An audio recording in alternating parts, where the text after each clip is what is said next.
Tapu Lele.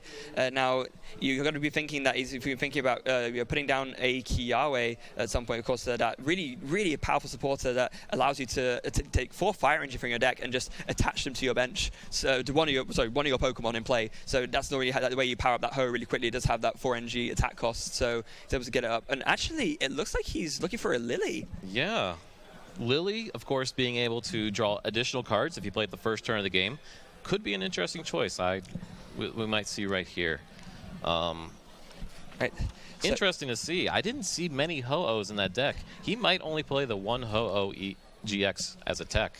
Indeed, so this is actually a Volcanion focused deck. So we saw the one Ho-Oh, we thought, oh, it might be Ho-Oh focused, but actually, no, it is, and he's just playing one Kiawe as well. So actually, so it is a Volcanion deck, just with different tech fire attackers.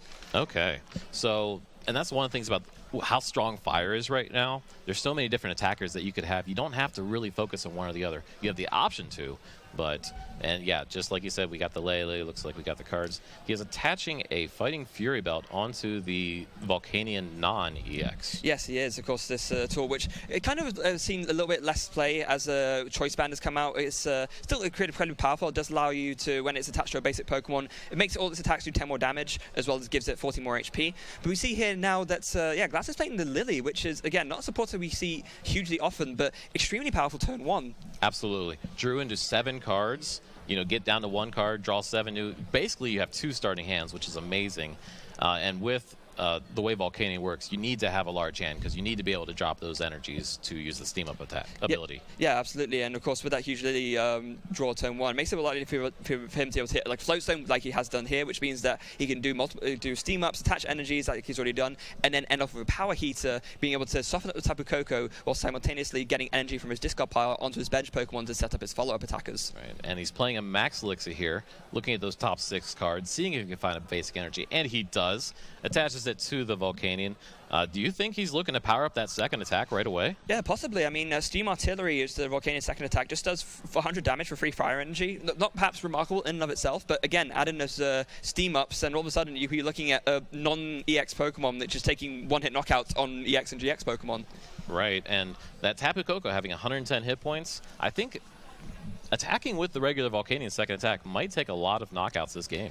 Yeah, you never know indeed. So there's the Floatstone onto the Volcanion. He retreats, brings up that Volcanion with the Fighting Fury Belt on it and the 2 energy, and he doesn't have free energy on it, so he will just have to be content with Power Heater, but still a great way for him to start off. And Power Heater also having the effect that you search the discard pile. You can find up to 2 basic energies there and attach them to the bench Pokemon, but it is mandatory that if there are 2, you attach the 2. Yeah. So he was showing his opponent there to make sure there's only 1 basic energy. Yeah, of course. Being that there's only 1, he will only be able to attach to 1, so that goes onto the Volcanion next on the bench, and now it will be back to Tord. What is he going to do to respond to this Volcanion? Well, it's got some damage there. Playing an Evo Soda, that'll let him search his deck for an evolution card. Obviously, he's going for the Zoroark, because now he can start trading to help get his hand up to a nice size. Yeah, absolutely. And given that now Todd knows what he's playing against, he knows he's going to be up against this Volcanion deck. Zoroark is going to be the main focus of his attacking force here. He really doesn't want to be evolving Wimpods into Golysopods, and even though the first impression attack obviously is very impressive, is able to do 120 damage for a single grass energy as long as it was brought into the active as Golysopod that turn, that's just an easy one-hit knockout for Gladston to take back. Right, so we're probably going to see multiple Zoroarks this game.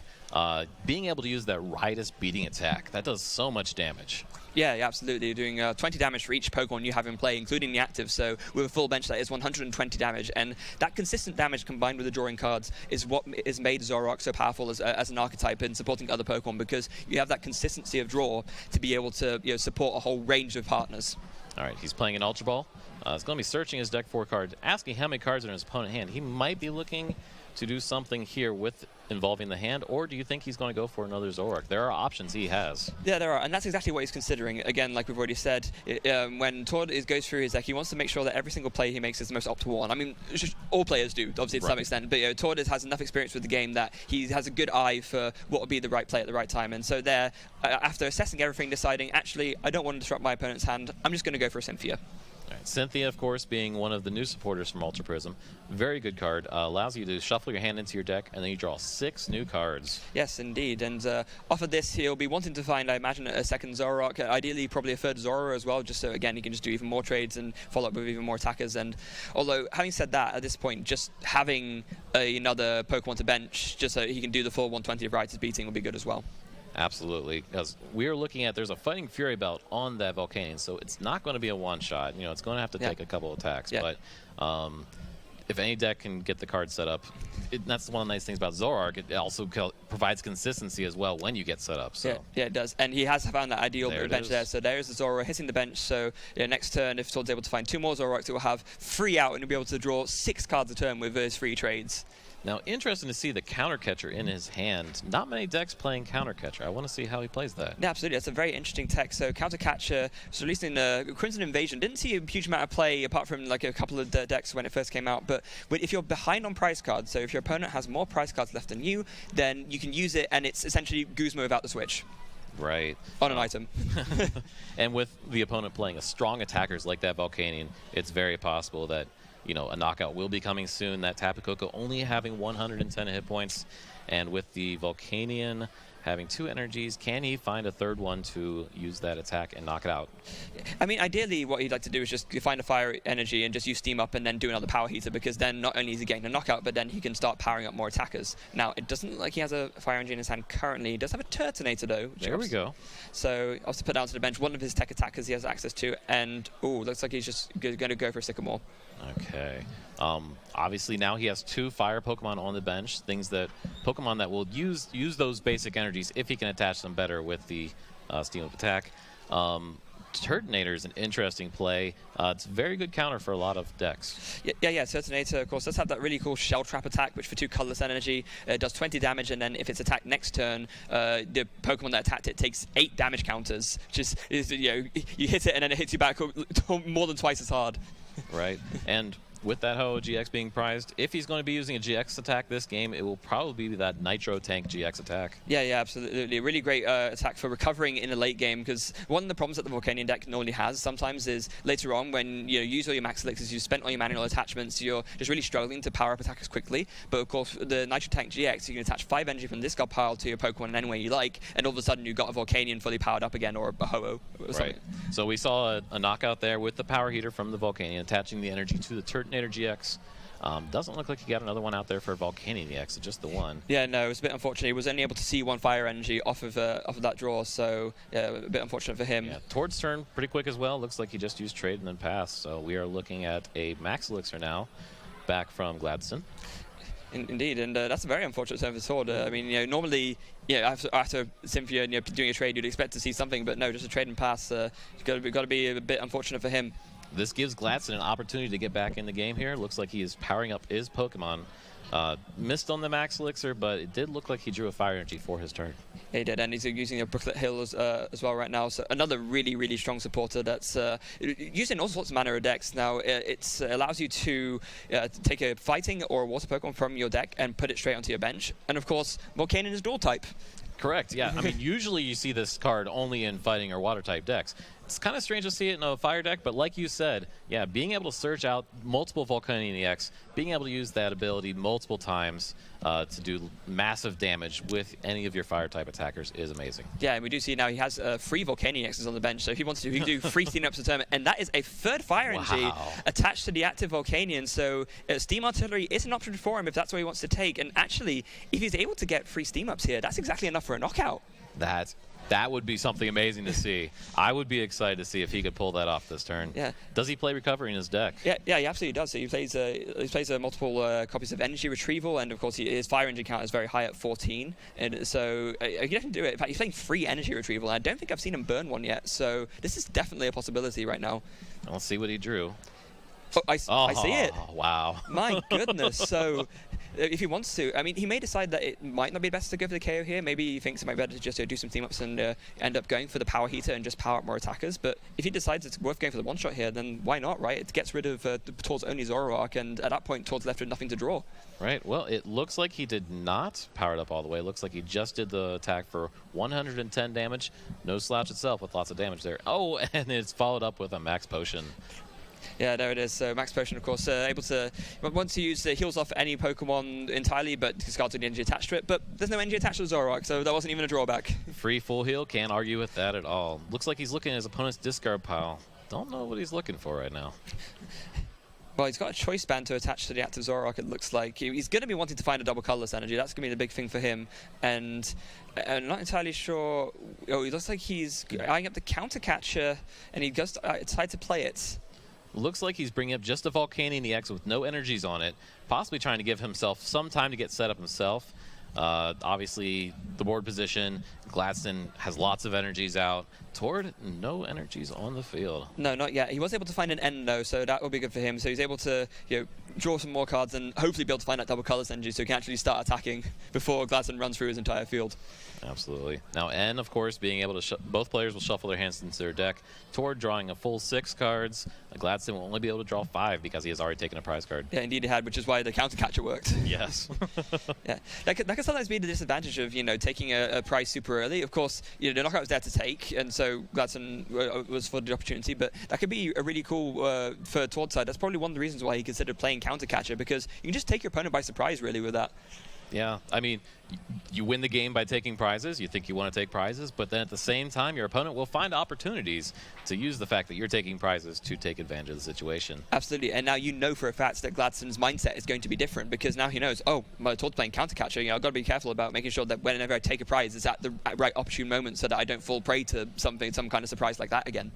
Yeah, so we are seeing some trade abilities here. We're looking, double puzzle of time. Oh. Playing 2 of those cards at the same time allows him to search his discard pile for any 2 cards he would like and put them into his hands. Yeah. So interested to see what he'll pull here. Yeah, this has been a fantastic asset for Zoroark decks in general, just because with that trade ability, if you already have one puzzle of time in hand, then you're much more likely to be able to hold on to that and then draw more cards so that you can see the second part, instead of playing something like Professor Sycamore, for example, where you'd have to discard the whole of your hand to see new cards and therefore lose that first piece of the puzzle. No pun intended. So we're definitely looking at energy. Like we had mentioned, he's kind of a little short on energy right now, so he's got the double colors. Also pulling out the Tapu Koko again. He, as you said, setting up those knockouts just right. I think that's what we are looking at. Yeah, absolutely. So with that down now, he's already done 1 flying flip, so most of the Pokemon on Gladston's bench at least are set up, apart from the Turtonator, of course. But yeah, now this means that with 1 more flying flip, the Volcanion EX well, Tapu Lele is already set up there, but it means the Volcanion EX will be set up for a knockout. And it also means that once Tord is able to discard the Fighting Fury Belt from the active, then 2 flying flips will knock out that too. Yes. Zoroark attacking with Riotous Beating, doing 150 damage because of that choice band, allowing you to do an extra 30 damage to GX or EX Pokemon. Yeah, and very smartly here, Gladston recognizes the threats of the Tapu Koko, actually uses a Guzma to bring up. I mean, he needed to use that anyway to switch the Volcanion out of the active, but opting to target the Tapu Koko down instead of another Zora, for example, because he knows that if Tord is allowed to do another flying flip, that is going to end really badly for him. All right, and we are seeing a knockout, being able to do 110 damage thanks to that Fighting Fury Belt. Yes, indeed. So, and now back to on Tord's turn with Gladston taking a 2-prize lead here, but the Zoroark will be able to knock out the Volcanion if Tord is able to find a Field Blur, which he actually has in his hand ready. Looks like he has 2 and he's ready to go. Yeah, so that's going to be really good for him, and not only that, but he can then, obviously, because Field Blower allows you to discard a combination of 2 tools and stadiums, you can then also use that to discard the Fighting Fury Belt from the bench Volcanion EX and set that up for another easier knockout later too.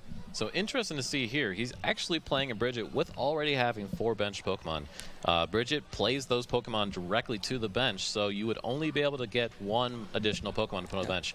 However, you definitely need that additional bench Pokemon. Yeah, he wants the additional bench Pokemon to do more damage with Riotous Beating, but also just so that he has more options to trade. I mean, it was better than 1 Zoroark too, and so on. If we're 3 and 4, if you're drawing 8 cards a turn, chances are you're going to have a very good shot at winning that game.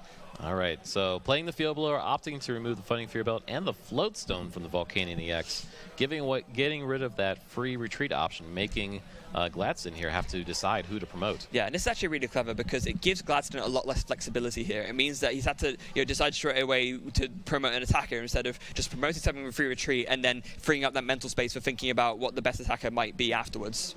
Yeah, a great strategy with a lot of pro players you will see. Playing something with free retreat like a Tapu Koko or giving Floatstone, allowing to give a free retreat.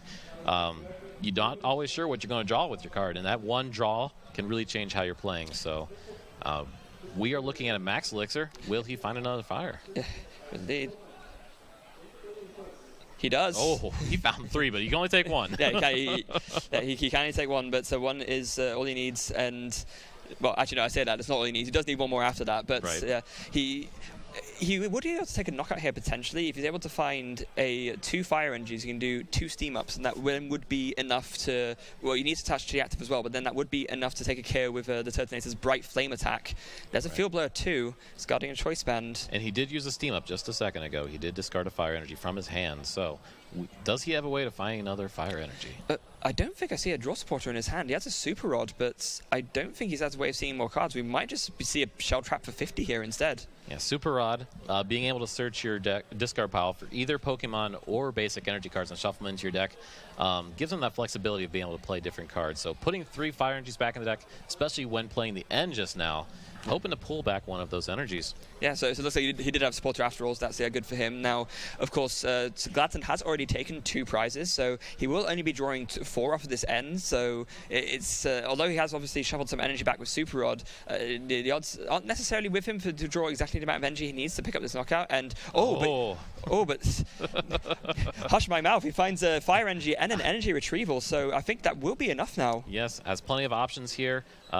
Tord did draw some cards as well. We might be able to see him pull something up here, but he's playing the energy retrieval, going straight for adding the additional fires to his hand. Yeah, so with that you have 3 fire energy, and that will be enough because he will then have enough to do the steam up and then attach to the active, and yeah, he's got the Bright Flame, and that will be enough for the knockout on the Zoroark. Yes, Bright Flame, of course, doing 190 damage, and then using this team up should be enough damage, and it is. Yeah, so it does 160 as a base, and then but actually, is he just going for the Shell Trap here? He is. He did go for the Shell Trap. That is an interesting play. It is. So it looks like he's trying to make sort of Todd to think on his feet a little bit, thinking instead of actually knocking out the Zoroark, thinking, now if you attack me, you're going to get hit back really, really hard, and trying to maybe force Todd to have a Guzma or something like that, and maybe wanted to preserve his energy for another Bright Flame later on. What's nice about Shell Trap is the opponent takes the damage when they attack you on their turn. So if it sets you up for a knockout situation, you have your full turn to do as much damage as possible, but that only places the 8 counters, so we will see what's going to happen here. There is a Golisopod coming into play. Oh, very interesting. So he's opting to take the risk now.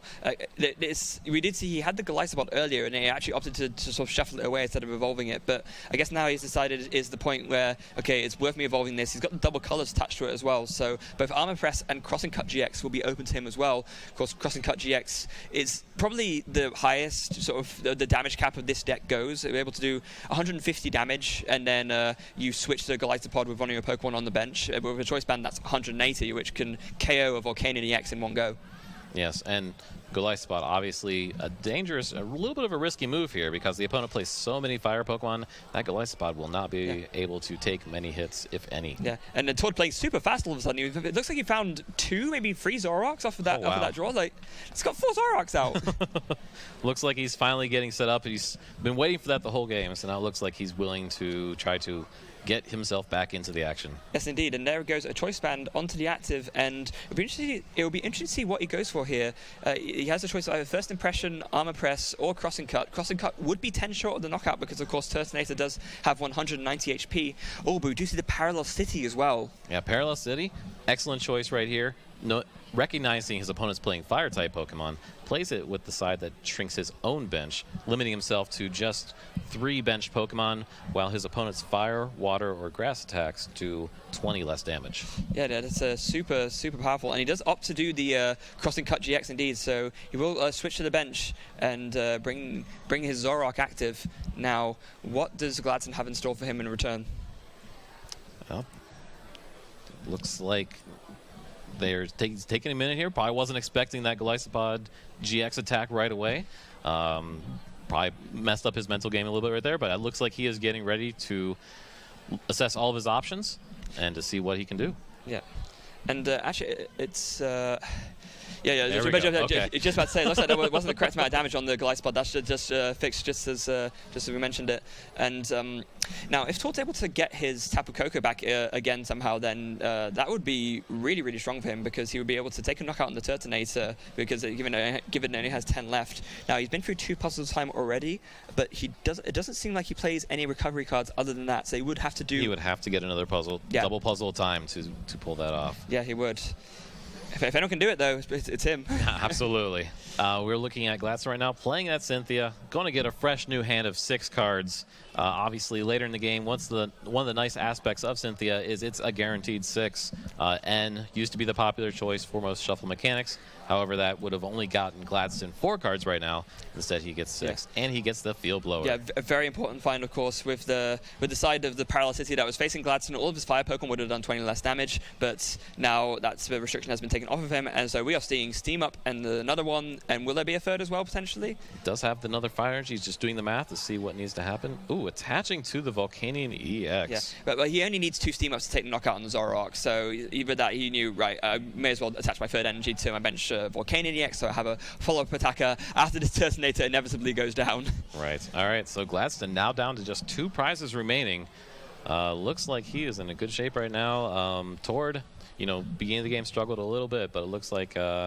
I don't know. Let's see what happens. Yeah, absolutely. Now, as we mentioned earlier, that Glycepod GX is weak to fire, and one of the important things about it is that because of that, Gladston doesn't need any Steam Ups in order to take a one-hit knockout on the Glycepod with Volcanic Heat. Even if the Glycepod is completely fresh, has no damage on it at all, the 130 doubles up to 216 knocks it out. So that Glycepod is very, very vulnerable right now, and at this point, Gladston is only 1 Guzma away from winning this game. Looks like we do see 2 puzzles at times. They're in Tord's hand. He's probably looking to see if he has any outs, because like you mentioned, that Volcanion EX ready to knock out that Glycepod very simply. Only needs a Guzma to win the game. Yeah, he does. And I mean, Tord could maybe consider a first double hustling for Max Potion, but if he does that, again, was already mentioned, that doesn't help. Even if it's fresh, it will still be knocked out by the Volcanion. So he really wants to find Acerola here. He just wants to take that Glycepod off of the bench entirely and make it so that Gladston has to actually work for a knockout by doing multiple Steam Ups and carrying a Zoroark instead. Tord definitely having the bench spots available, has a Tapu Lele in his hand, so if he does have the Acerola, does have the opportunity to get it. But yeah, and I'm sure that's what he'll be considering. There is the 2 puzzles at a time played at the same time. Gladston was handing back toward his discard pile after having had a look at it. There is the Acerola, so it was indeed in Tord's discard pile, so he goes to that straight away. Be interesting to see what his other choice is. Actually, considering the counter catcher or the Tapu Koko. As you mentioned, Tapu Koko being able to spread the damage would be great.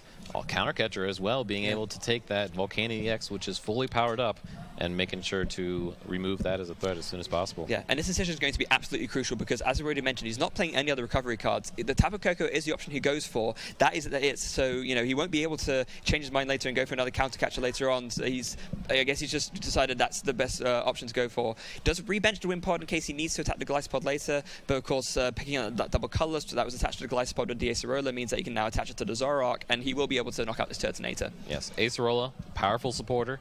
If there's any damage on your Pokemon, you can pick it up and take all of the cards with it back to your hand, so he can reuse that double colorless energy that was attached to that Glycepod. Yeah, and so being able to do that, be able to pick up the knockout onto Gladston's active, and the way Gladston's acting right now kind of tells me he probably doesn't have a Guzma straight away, because he is just bringing up the Volcanion.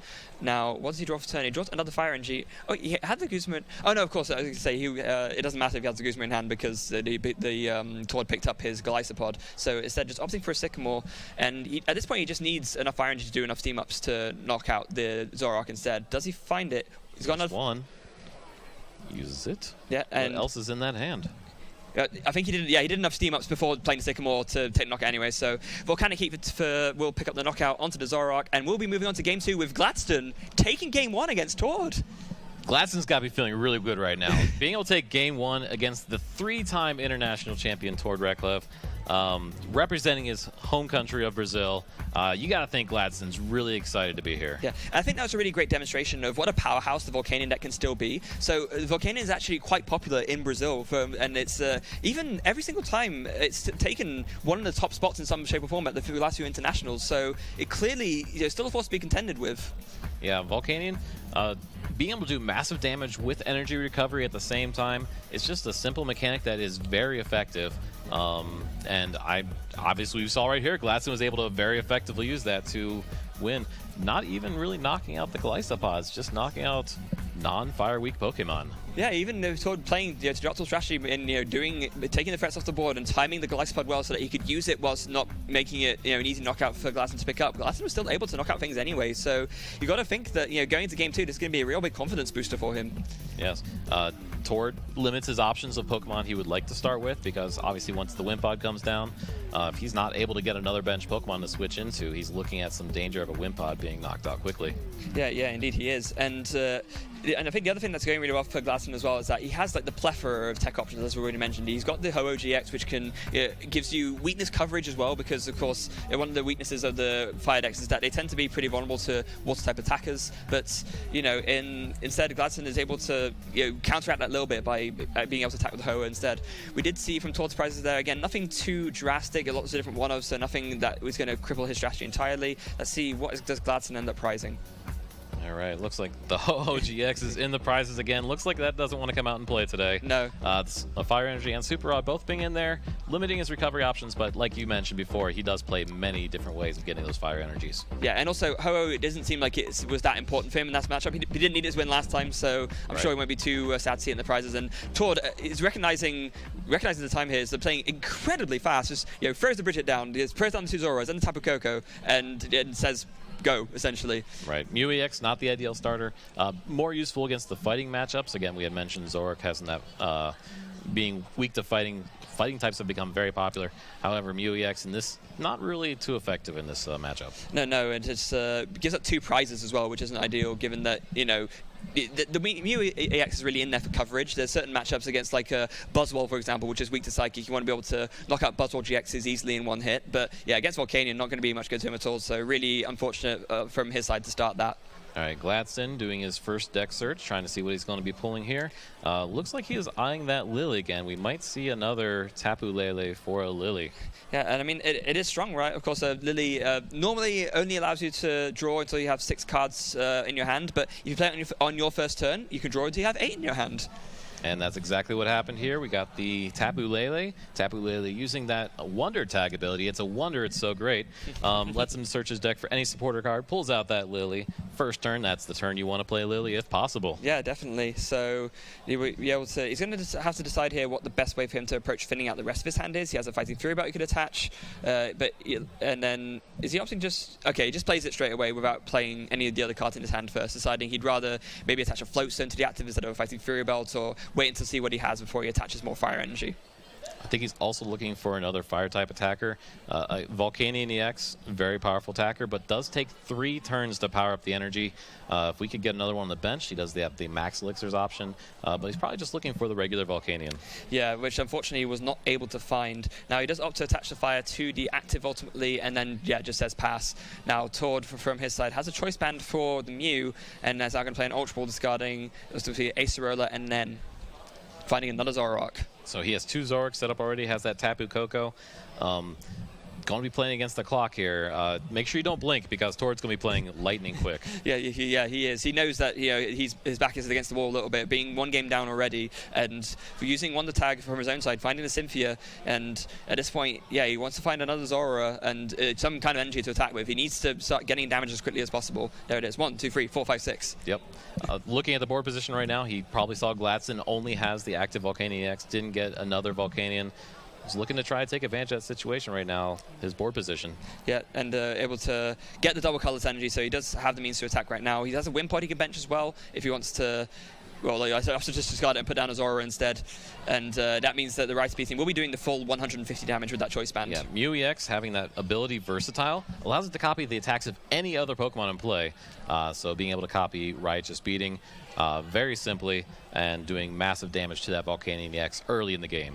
Yeah, so 150 onto the Volcanion, and now from Gladston's side, he has the other Volcanion he can bench, as we already mentioned, and he's probably going to be going for the Max Elixir here, and maybe trying to find some more energy just to actually, because if he's able to get enough energy onto this Volcanion EX, he can just knock out the Mew. He doesn't even need any steam ups, because of course, as I already mentioned, it only has 120 HP.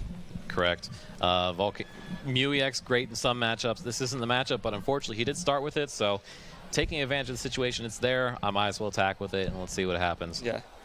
Looks like we do have a Fire Energy onto that Volcanion on the bench, but nothing else happening right now. No, not at all. And it's now if Gladston had maybe attached his Fire Energy to the bench that Volcanion that it was in his hand last turn, attached to it, and then the Max Elixir, he could have done another energy attachment this turn. He actually would have been able to do it. But unfortunately for him right now, it looks like he might just have to say pass. Looks like it. Did play the switch to bring up the Fighting Fury belted Volcanion with no damage, so able to take a couple more hits than the heavily damaged Volcanion EX that is now on the bench.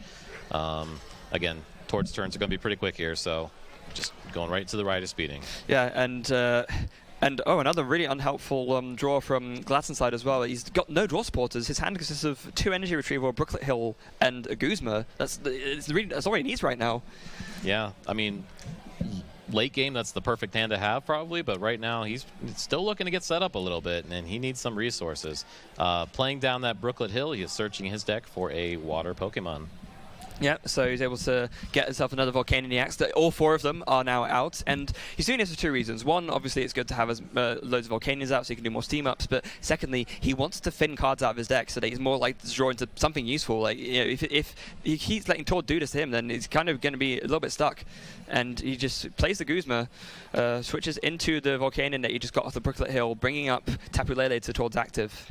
Yeah, Gladston, I think, just trying to give himself some time to get set up. He realized he didn't want to give him 2 prizes early on, so playing that Guzma is more of a tactic to give himself some time. Looks like Tord's responding in kind.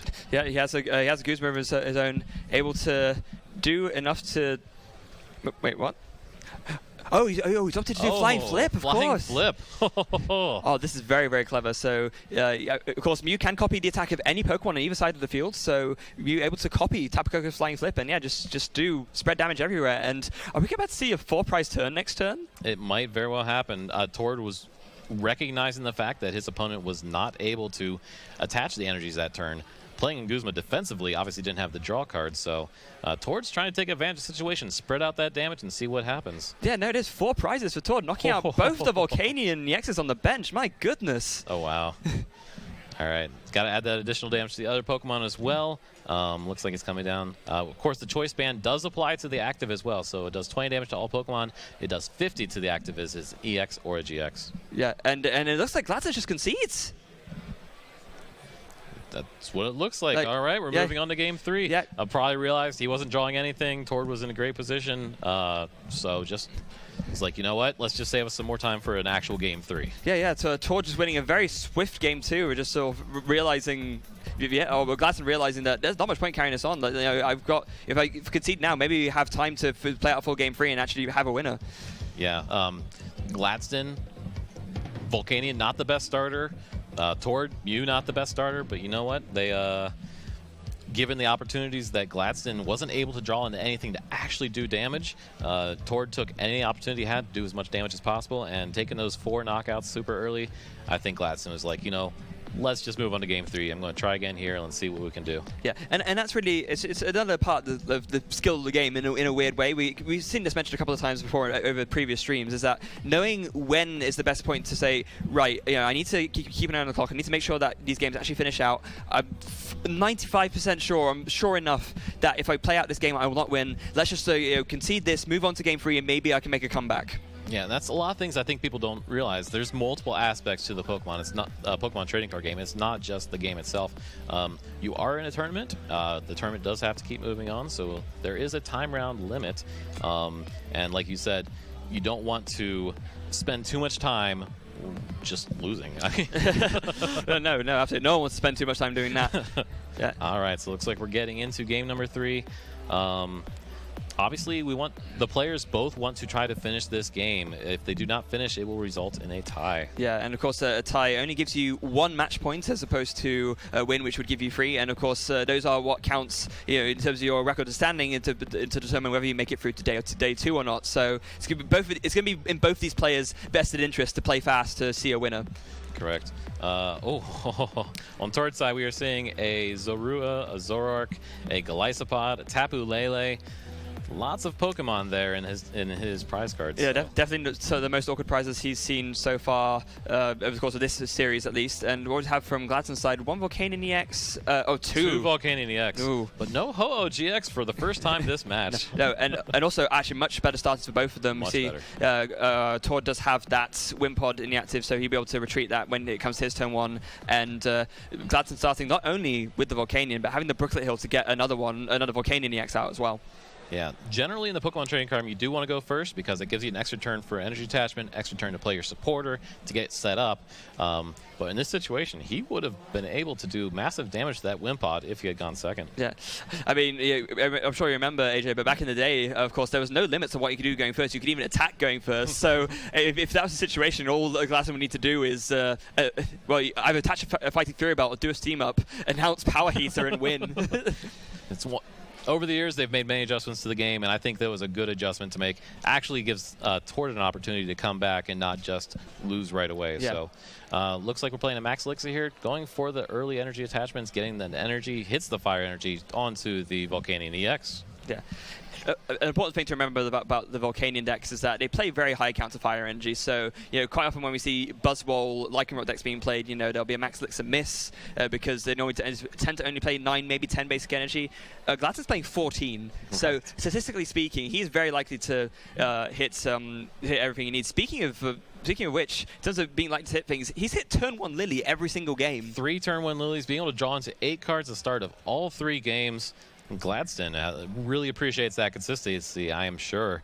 Looks like he just wanted to double check how many cards he drew. Has he drawn up to 9? Oh dear. All right, so the judges are going to look at this. Obviously, we should probably take a moment to talk about the new changes to the penalty guidelines. Yes, indeed. So this is a very, very recent change that sort of came out. So previously, if you were to receive what's called a prize card penalty for some kind of error during the game, then your opponent would have the option to take 1 prize or to not. They could opt to do it. Now, instead, we have something called the double prize penalty, which is you have to actually just take 2 less prizes in order to win, and you can't refuse it either. Correct. I think that helps the players a lot because now they don't have to feel like, should I take the prize card? Should I not take the prize card? What's going on with the situation? Is my opponent playing counter catcher and I need to worry about taking that prize card? Now it's a very simple, all right, this is the double prize loss penalty. Yes. And it looks like we are looking at that situation here. Yeah. So. Yeah, so right. we're just going to wait for, until...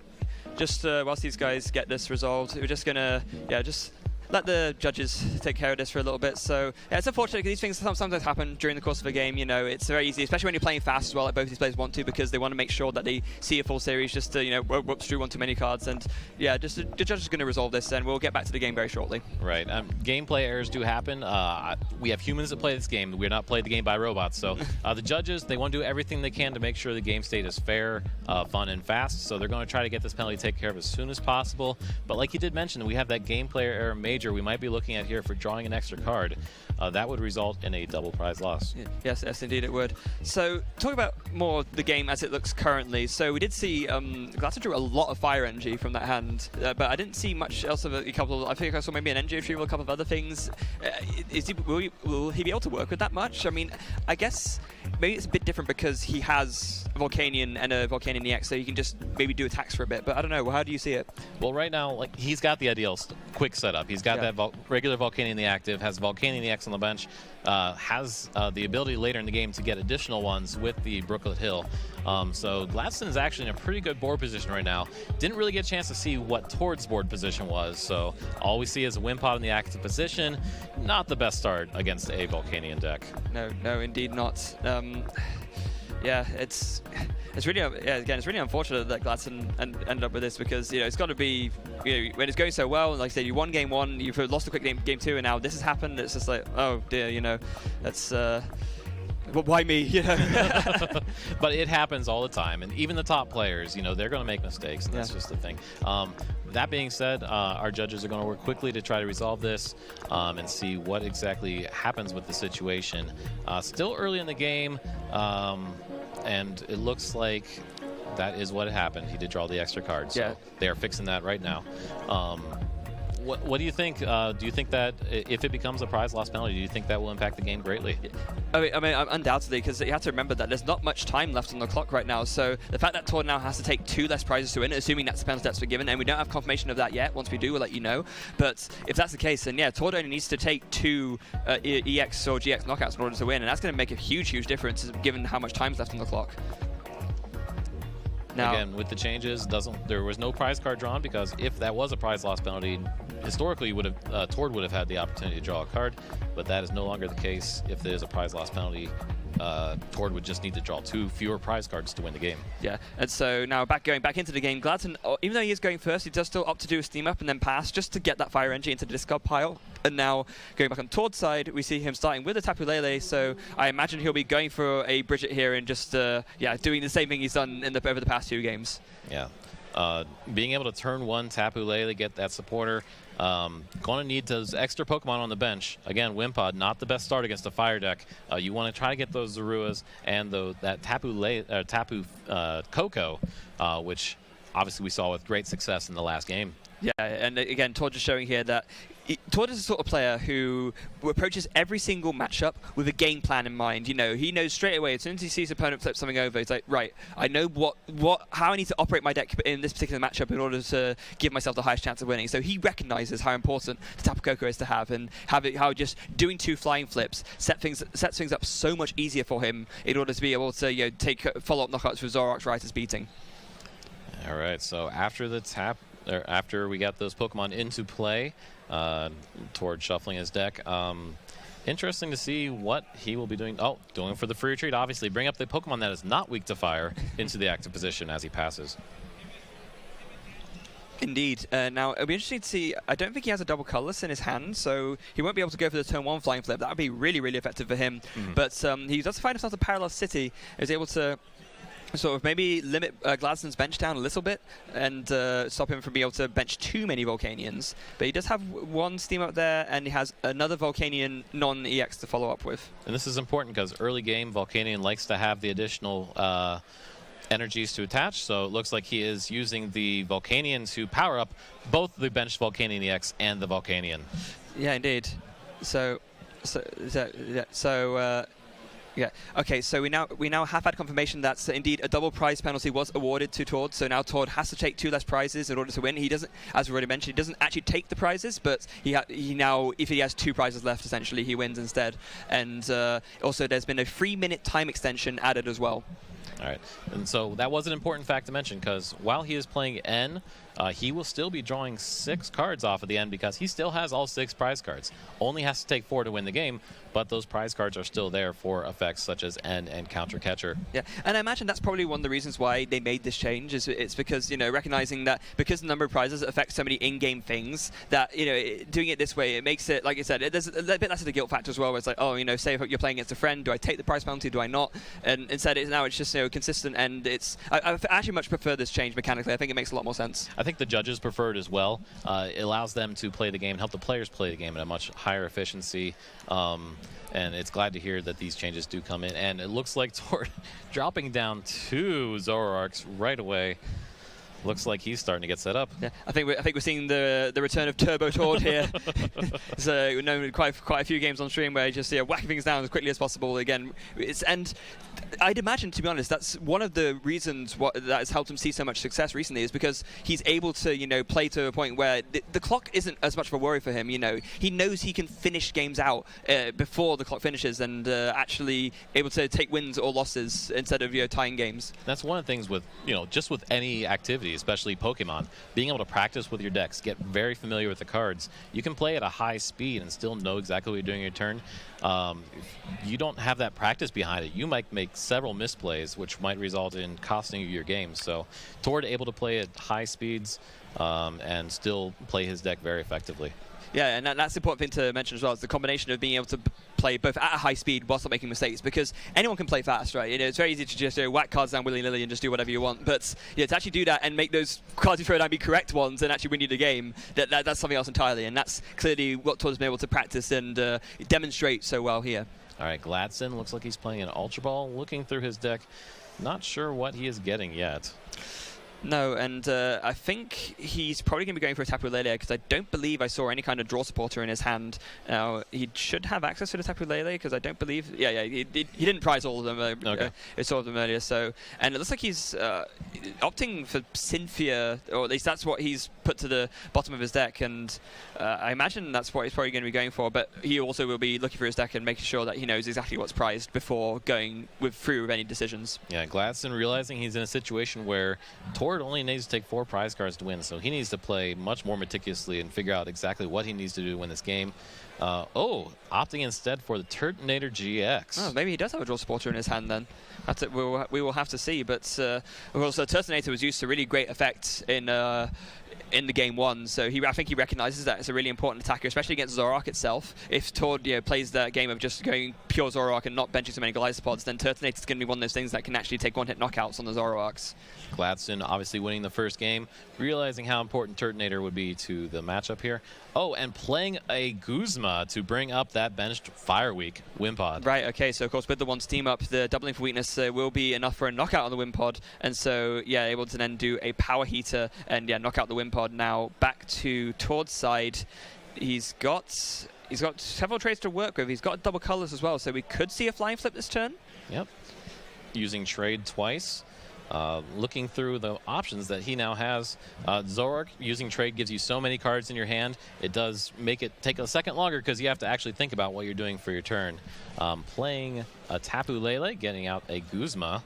Interesting. So Tord really going aggressively here, sort of recognizing that he needs to take knockouts quickly and needs to take out knockouts on things which will give him 2 prizes. So he's going to be looking to target down either the Volcanion or the Turtonator. Probably, given the amount of energy on it, more likely the Volcanion. Take out that Volcanion threat earlier would be great. Attaching a double colorless and a choice band to the Tapu Lele, using the ability to actually attack with Tapu Lele. Tapu Lele not just great with its ability, but has an amazing attack as well. Yeah, absolutely. So with the energy drive, able to do, it does 20 damage to the opponent's active for each energy attached to both players' actives, and it doesn't factor in weakness and resistance. So with the choice band, they're able to do 130 to the Volcanion. Yeah, Gladston's Pokemon need a lot of energy to attack. I think Tord recognized that, and he opted to attack the Pokemon that has lots of energy. Oh, Gladston putting a Float Stone onto the Volcanion X with 3 energies and attacking with the regular Volcanion. Yeah, and it looks like here Gladston trying to go for that Turtonator, not going for the draw supporter, means that he's actually not left with a draw supporter at all right now. So it's unfortunate for him, and now Tord's kind of got the door open to just carry on trading and attacking Gladston's things. And there's another Guzma. There's another Guzma. Brings up his Tapu Koko, which has free retreat if he chooses to retreat, and he does. Brings back up the Tapu Lele, again with all the energy on that Volcanion X being able to do massive damage. Fantastic, and so now Tord will take this knockout, and he's only going to be 2 prizes away from winning this game. Yeah, you got to be careful when you're playing the Pokemon trading card game. An error can impact you, especially at a large event like this. Want to make sure you do everything as clean and cut as possible. Yeah, definitely. So now it's going to be on the Gladston side, and I don't know about you, AJ, but I'm really struggling to see Gladston's win condition here. I mean, it's not impossible for him to win, but I mean, considering Tord only has 2 more prizes left to take, and Gladston has not really got much of a follow-up attacker to work with right now. I mean, what does he even do this turn? He's got that Turtonator GX on the bench.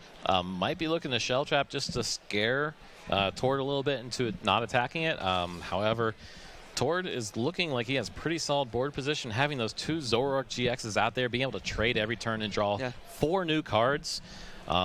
It's looking like he's in a very good position. And the thing is that Tord has nothing to really be scared of, because he's absolutely fine with one or two of his things being knocked out. He only has 2 more prizes left to take. As long as he can announce 2 attacks onto the Turtonator with the Guzma, then he wins this game regardless. So it's, I think, yeah, you just got to favor Tord here. All right, so a little bit of confusion there. Tord went right into his turn and right into playing the Guzma to bring up that bench Turtonator. Gladston was still using his Volcanian's attack to attach the basic energies from the discard pile. But yeah, looks like Tord is ready to go here. Yeah. A little bit of confusion here. Looks like the judges are just clarifying what exactly happened during that. Yeah, so I think, has it been resolved now? I think, at least. It looks like Gladston's still like a little bit confused potentially. No, it's fine. Yeah, okay, so we're good. Yeah, we're good. So now Tord brings up the Zoroark, and we'll be able to do Rights Beating for 120. So we're not going to do a trade first, of course, and another one. Why not? We did see that Tord did draw that counter catcher, so doing this damage. Looks like you have to remember here though, Tord actually still has 4 prize cards. He does not have 2. Yeah, he does. I mean, he's still ahead of Gladston, so unless Gladston takes a 2 prize knockout here, he won't be able to use the counter catcher to win still. But I imagine it'll just be easy trade fodder for next turn. Right, and being able to play those 4 puzzles at times can get those Guzmas back out of the discard pile if he retreats out of the Turtonator GX. He might just leave the Turtonator GX active. He does not. No, I mean he can't do. If he does, he loses. So absolutely right.